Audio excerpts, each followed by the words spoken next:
Salut, j'espère que vous allez bien. Ça faisait longtemps que j'avais pas fait de vidéo depuis au moins une semaine et demie là. J'avais besoin de faire une pause parce que j'avais pas l'inspiration tout simplement et j'en avais pas envie. Ça n'a rien à voir avec la fatigue, j'étais juste en fait à court d'idées en fait et je savais pas de quoi je voulais parler. Je ne savais pas du tout ce que j'allais dire, j'avais aucune idée quoi. Et comme ça, j'ai pas envie de forcer les choses, vous voyez. En général, quand j'ai pas envie de forcer, bah je le fais pas. Et donc ça me venait pas, il n'y a rien qui me venait, et puis voilà, tout simplement, voilà. C'est pour ça que j'ai attendu, j'ai le temps de reposer mes idées, enfin reposer, de voir l'inspiration et quel truc que je voudrais parler, et puis je voulais pas faire une vidéo juste à l'arrache, quoi, donc j'ai pas envie de faire ça. Voilà, je suis là au bout d'une semaine, quoi.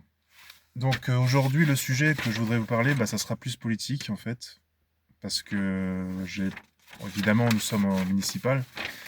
Bah, voilà, la soirée où je fais ma vidéo, évidemment, ça sera le 22. Bah, pour les autres qui verraient la vidéo dans un autre moment, c'est pas grave. Aujourd'hui, je voulais parler justement des élections, en fait, parce que alors les gens vont me dire, oui, mais les élections, c'est un piège à con. On sait très bien que nos élus ne veulent pas de bien. En fait, ils font ça pour leur poste, en règle générale, quoique les maires, on peut dire que c'est autre chose. Mais moi, je pense sincèrement que si on avait une démocratie un peu plus représentative, je pense que ça serait plutôt pas mal, en fait, de changer de système quoi, au niveau de la démocratie. Moi, je suis plus en fait en général, sachant qu'il y a beaucoup de municipalités, pardon, dont 68% des communes n'ont qu'une seule liste. Je trouve ça un peu dingue quand même qu'on ne pourrait pas changer de système, notamment dans les petits villages, les petites campagnes, pardon, les petits bourgs. Vous avez pas assez de listes et puis c'est évidemment les partis politiques ne représentent pas forcément ces petits villages. Ils ont des problèmes bien spécifiques, alors que les grandes villes, bah, ils ont leurs problèmes spécifiques aussi.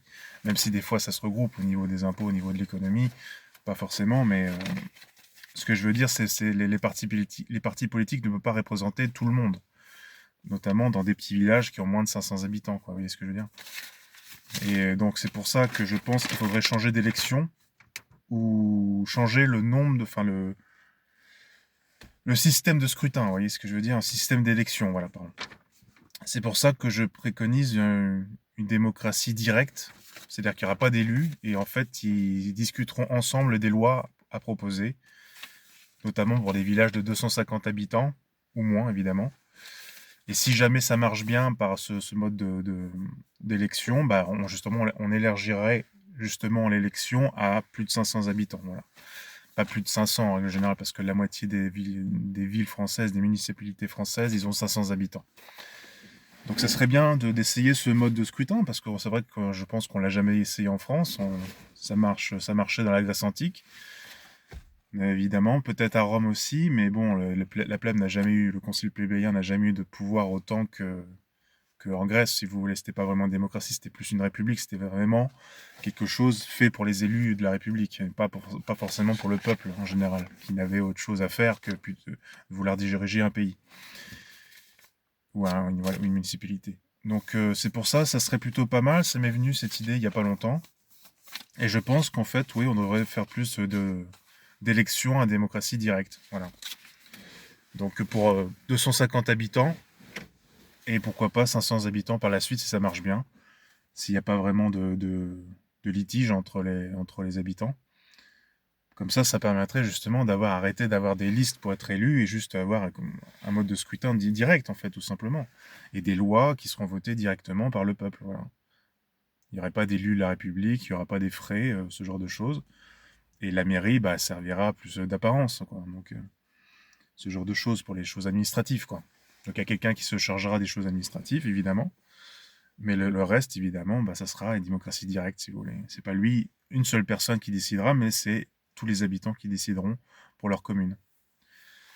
Et notamment, voilà, ce genre de choses. Je ferai un autre système, c'est-à-dire que je mettrai des micro-fermes. Enfin, là, c'est un autre sujet, c'est par rapport à l'agriculture. Je sais très bien que quand vous avez des villages éloignés, j'imagine que pour la distribution de l'alimentation, pardon, c'est beaucoup plus difficile, évidemment, parce que c'est plus éloigné.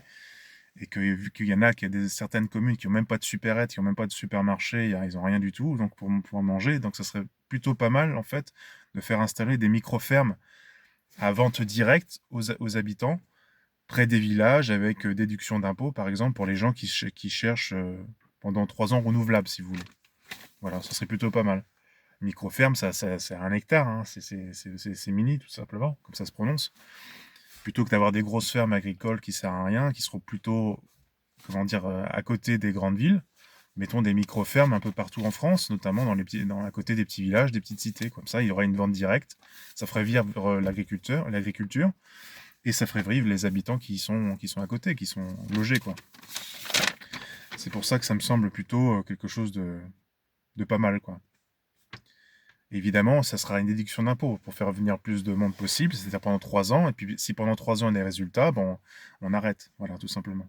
On arrête la déduction d'impôt. Cette aide, voilà. Tout ce qui est vente directe pour les habitants, à prix abordable pour les habitants, évidemment. Et ça s'adapte selon le pourcentage de la population, évidemment. On va pas mettre plein de micro-fermes là où il y a 47 habitants, vous voyez ce que je veux dire. Et en règle générale, avec une micro-ferme, vous pourrez nourrir 10 habitants, je crois. 10 habitants à peu près. Donc, bon, voilà. Si vous avez 47 habitants, vous avez 4 micro-fermes et ça suffit, quoi. 5 micro-fermes, et puis ça suffit. Donc, 1 hectare, oui, on peut faire manger 10 habitants, donc c'est plutôt pas mal. C'est-à-dire, une micro-ferme, c'est 1 hectare, 30 000 euros de recettes annuelles. Et en plus, ça rapporte énormément, si vous voyez ce que je veux dire. Plutôt que vendre dans des pays étrangers ou vendre à des grosses centrales d'achat, enfin, grosses, comment dire, supermarchés, à des gros supermarchés, des grosses distributions alimentaires, et ben vous faites vendre aux habitants directement, comme ça ils peuvent manger. Et ça peut nourrir 10 personnes environ, comme je vous ai dit. La surface minimum, c'est 12 hectares en France. Voilà. Considéré comme une exploitation agricole. Et ça serait bien de remettre 1 hectare pour les maraîchers et les agriculteurs. Vous voyez ce que je veux dire? Évidemment, 1 hectare pour un élevage, bon, c'est vrai que c'est pas beaucoup. Quoique aussi, on peut faire un mini élevage, mais c'est vrai que c'est pas beaucoup. Mais une surface minimum de 12 hectares, ça me semble, pour être considéré comme un petit exploitant, bon, je trouve ça un peu léger, quoi. On peut avoir des mini structures. Je vois pas pourquoi ça serait le surface minimum serait à 12 hectares. Je trouve ça complètement con. On peut faire des micro-exploitations agricoles et puis des micro-fermes, tout simplement. Voilà. Micro-ferme, c'est plus du maraîchage en règle générale, mais peu importe que ce soit du maraîchage ou de l'agriculture, en fait. Ça serait bien de faire des mini-exploitations, des très mini-exploitations, même en dessous de 12 hectares. Voilà. Et ça pourrait faire vivre la population. Voilà, je me répète souvent, mais bon, ce serait plutôt bien de le dire. Et de vente directe, pas besoin de passer par les supermarchés ou les centrales d'achat, quoi. Voilà. Ou les industries agricoles, surtout. Par industrie agricole, évidemment, ça va par les supermarchés, voilà. Donc ça serait plutôt une idée à mettre en place, et c'est plutôt pas mal, je trouve. Voilà. Plus de ventes directes pour l'agriculture et moins de ventes intermédiaires, quoi. Voilà. Donc évidemment, ça sera au nombre de la population, hein, il faudra fixer ça. Voilà, vu que comme je vous ai dit, les micro-fermes, ça fait nourrir 10 personnes. Donc il faudrait, oui, voilà, ça dépend quel village. C'est pour ça que je préconise d'abord moins de 100 habitants. Voilà, pour voir comment ça marche. Et après, par la suite, si ça marche, bah, on finit par 200 habitants, 250 habitants, jusqu'à 500 habitants. Parce qu'un village, normalement, une ville, c'est 2000 habitants. Mais en même temps, un bourg, c'est entre village et ville. Donc on dira on fixera le nombre pour un bourg de 1000 à 2000 habitants. Et pour un village, on mettrait voilà, jusqu'à 1000 habitants, quoi. Voilà. Il y aura les petits villages qui seront de moins de 500 habitants, les mini-villages de moins de 250 habitants, et puis les gros villages de plus de 500 habitants. On fixera ça comme ça, voilà. Et comme ça, on mettra les micro-fermes un peu partout, parce que quand vous avez des communes où vous n'avez pas de supérette, pas de service public, vous avez rien pour bouffer, vous êtes obligé de faire du bus pour aller dans les grandes villes pour aller manger, quoi. Donc c'est quand même assez grave quand même en France qu'on ait ça, quoi. Et voilà, vous avez une commune sur 20 qui n'a pas de service public, quoi. C'est impossible, quoi, je veux dire. C'est pour ça qu'une déduction d'impôt pour les micro-fermes et une déduction d'impôt pour les gens qui travaillent dans le supermarché, quoi, des petites supérettes, justement. Voilà, il y aura une déduction d'impôt pour ces gens-là. Et aussi pour des adultes qui ont 2 enfants. Comme ça fera vivre les écoles et ça fera vivre la ville, évidemment. Donc il y aura plus d'activités pour les enfants, notamment, plus de crèches, ce genre de choses, quoi. Et vous aurez évidemment pour les services publics, tout ce qui est commissariat, évidemment, police. Vous aurez aussi pour les banques, déduction d'impôt pendant 3 ans. Voilà. Tout ce qui est école, collège, lycée, banque, transport, évidemment. Il y a un gros problème au niveau des transports, au niveau des communes, les petites communes. Donc évidemment, il y aura une déduction d'impôt pour les services de transport.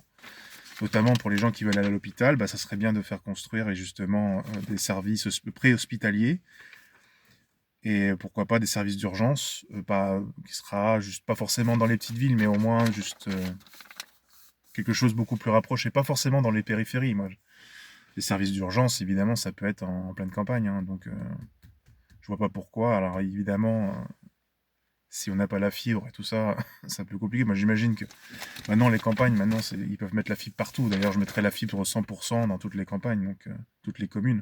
Même s'ils n'ont pas tous Internet, on sera obligé de mettre Internet un peu partout. Ça coûtera un investissement, mais je pense que ça serait une bonne idée de faire ça, quoi. Fibre 100% pour les campagnes, fibre 100%, Internet pour toutes les campagnes, voilà. C'était un Internet fixe, si vous voulez. Donc il y a des services hospitaliers, préhospitaliers, trésor public évidemment pour les impôts, les commissariats, services de transport, voilà, lycée, école, maternelle, primaire, collège, lycée, voilà. Avec une banque, évidemment, qui n'en a pas besoin. Et voilà à peu près ce que je veux comme idée. Ça m'est venu il y a une semaine, je crois à peu près. Je me suis dit, il y a les élections, allez, pourquoi pas tenter un nouveau sujet. C'est pour ça qu'une démocratie directe et ce système de déduction d'impôts pendant quelques années, je pense que c'est plutôt pas mal. On n'est pas obligé de faire une loi, se dire il y a déduction d'impôts et il n'y a pas de limite.